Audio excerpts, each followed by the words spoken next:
Hello বন্ধুরা, আজকে আমরা জানব মে এর ব্যবহার।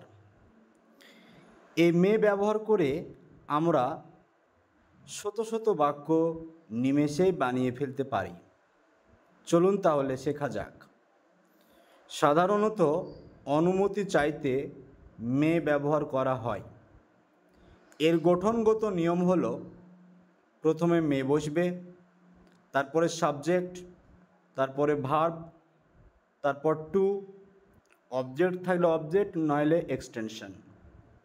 যেমন আমরা উদাহরণস্বরূপ বলতে পারি, আমি কি আপনার সাথে কথা বলতে পারি? দেখুন বন্ধুরা, এই বাক্যটিতে কিন্তু একটা অনুমতি চাইছে, কথা বলা না বলা এর অনুমতি চাইছে। তাই আমি এই বাক্যটিকে সহজেই মে ব্যবহার করে বলে দিতে পারি।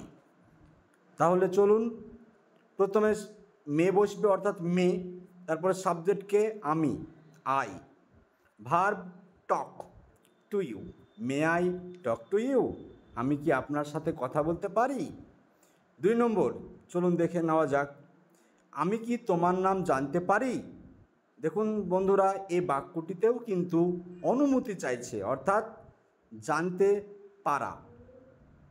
তাহলে এটা কী হবে, প্রথমে আবার মে বসবে, সাবজেক্ট আমি, আই, ভার্ব কি, নো, তারপরে object your name, may I know your name.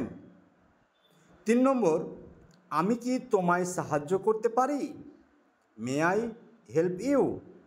তাহলে বন্ধুরা, ঝটপট শত শত বাক্য মে ব্যবহার করে তোমরা বানিয়ে ফেলো, এবং আমার এই ভিডিওটা ভালো লাগলে লাইক, শেয়ার, কমেন্ট করে জানাবে বন্ধুরা।